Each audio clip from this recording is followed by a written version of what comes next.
Sejarah. Kalau kata Bung Karno, dia punya slogan jas merah yang berarti jangan sekali-kali meninggalkan sejarah. Ya, memang seharusnya gitu.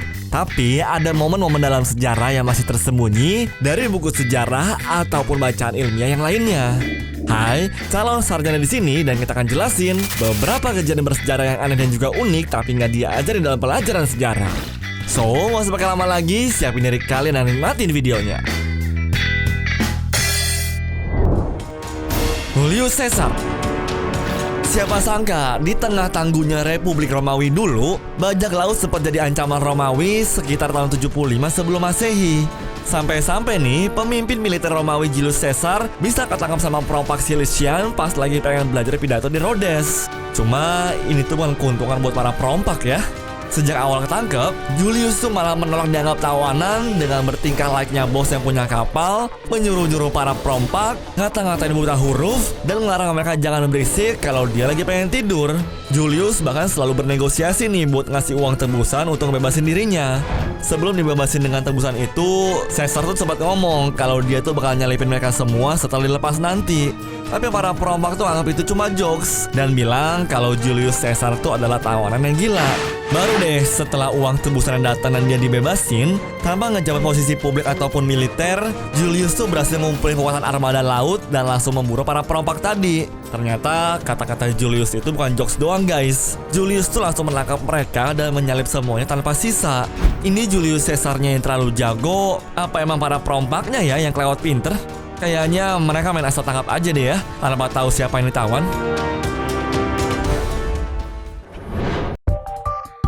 Christopher Columbus. Di tahun 1492, Christopher Columbus tuh berhasil melakukan apa yang orang-orang Eropa inginkan di zaman dulu.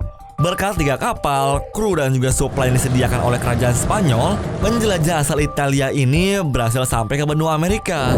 Ya, dengan mendarat di Karibia, Christopher Columbus tuh menjadi salah satu orang Eropa pertama yang menjelajahi benua tersebut. Cuma, di balik itu semua, Christopher Columbus tuh juga memperbudak produk-produk sana untuk dibawa ke Eropa guys.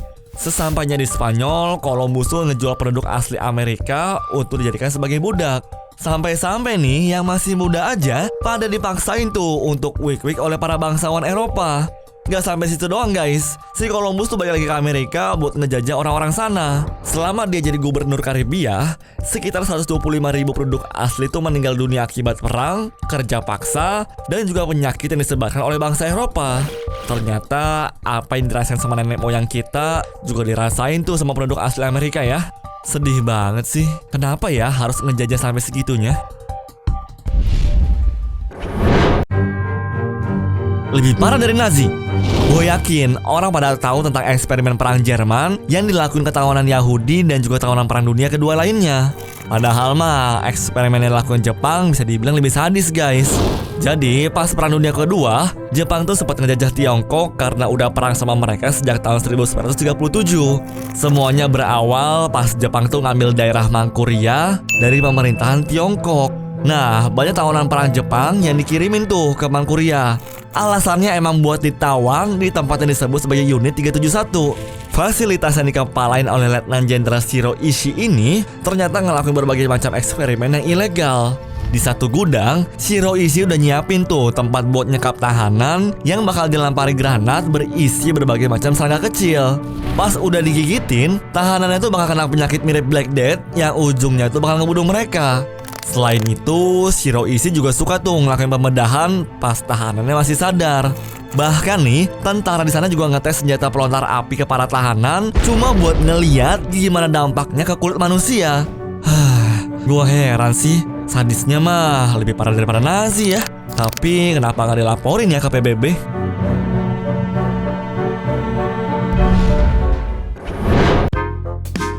Penguntit Ratu. Pada zaman dahulu kala, ada seorang laki-laki bernama Edward Jones yang punya hobi ngestalkerin orang. Bukan orang biasa tapi, melainkan orang nomor 1 di Inggris, yaitu Ratu Victoria. Pasti pada bingung kan, kok bisa sih ada orang asing masuk ke istana ratu, ditambah lagi nggak cuma sekali doang, tapi udah berkali-kali. Kadang ketangkep, kadang lolos, terus bertingkah lagi nggak kapok-kapok. Bahkan nih, dia udah masuk ke pengadilan 2 kali gara-gara ketahuan nyuri pedang istana sama celana dalam ratu. Terus bahkan saking seringnya juga, pengadilan tuh sampai bosen guys, dan akhirnya mutusin buat ngedeportasi dia ke Australia. Sidik jari. Sekarang ini, sidik jari udah jadi standar buat ngidentifikasi orang di dalam catatan sipil. Tapi lu pada nggak tahu kan asal-muasalnya tuh gimana? Asalnya tuh berawal dari kasus penjara Leavenworth yang kedatangan 2 napi dengan tampang yang mirip banget. Tahu nggak perbedaannya di mana? Gue kasih kalian waktu 5 detik deh ya buat nyari perbedaannya. Siap? Oke, mulai.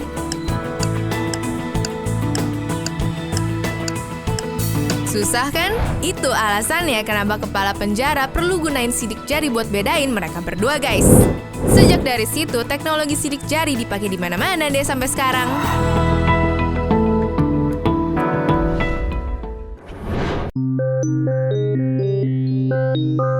Setiap pemimpin negara pasti butuh penasihat, tapi nggak semua penasihat ngasih saran yang baik.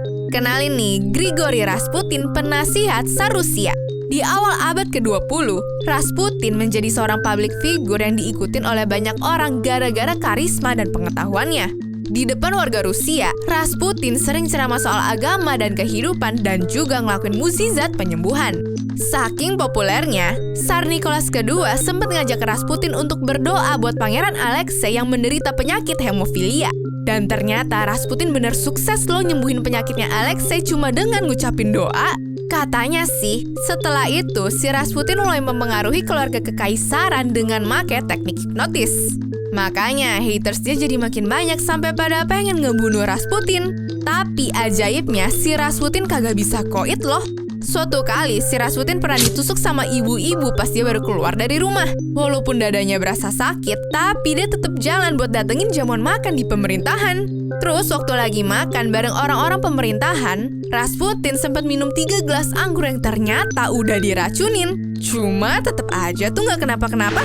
Karena udah keburu gedek, hatersnya mutusin deh tuh buat nembak dia sebanyak 3 kali. Bahkan nih, 1 pelurunya sampai tembus ke kepala si Rasputin. Tapi dia tetep aja tuh hidup.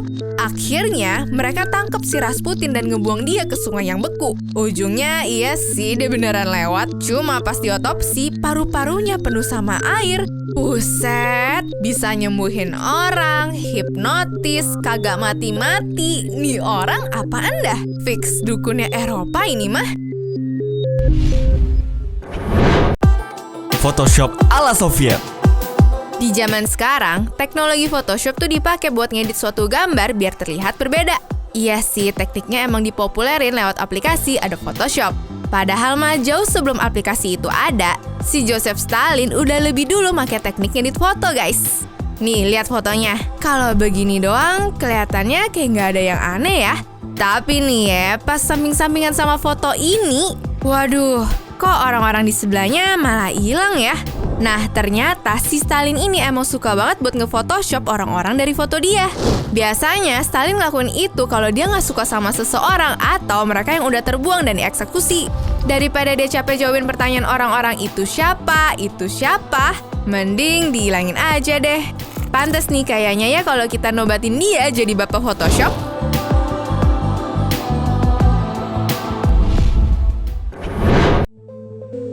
Gara-gara kapal. Kalau ngomongin soal Titanic, pasti malah bahas filmnya atau gunung es yang ditabrak sama tuh kapal. Tapi lu pada tahu nggak nih, ada perawat yang selamat dari Titanic loh. Menurut gue sih, ini cewek ajaib banget. Soalnya dia nggak cuma selamat dari Titanic doang, tapi bisa selamat dari 2 kecelakaan kapal lainnya. Namanya tuh Violet Jessop, guys. Dulu sebelum dia naik kapal Titanic, si mbaknya tuh pernah ditugasin jadi kru kapal RMS Olympic. Nggak lama setelah berlayar, Olympic malah tabrakan tuh sama kapal lain. Setahun berlalu, Violet Jessop dipindahin itu buat jadi kru Titanic yang berlayar dari Southampton menuju New York.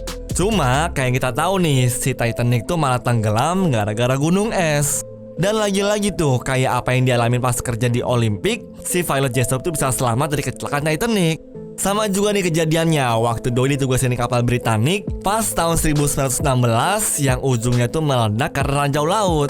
Kalau udah 3 kali naik kapal terus kecelakaan semua, tapi selalu selamat, berarti bad luck atau good luck tuh.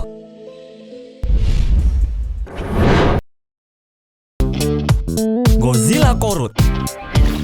dari politik internasional mereka, kayaknya Korea Utara tuh emang gak suka ya sama negara-negara lain. Tapi jangan salah ya, gitu-gitu si Kim Jong-il, bokapnya Kim Jong-un, suka banget sama film luar.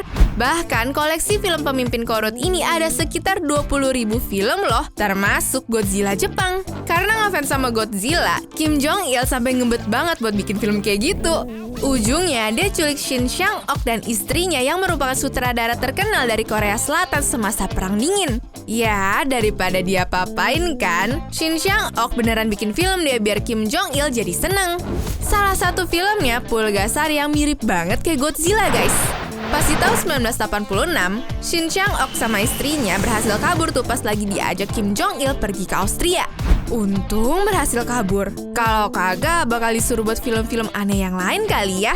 Lihat aja tuh Pulgasari.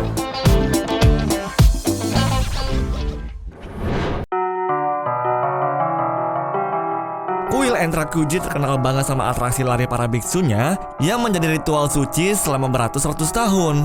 Zaman dahulu kala, tempat ini jadi pusat ajaran Buddha Tenda yang sangat kuat dan juga berpengaruh hampir seantero Jepang. Saking kuatnya, sampai-sampai mereka tuh ngancurin kuil lain yang menentang ajaran mereka.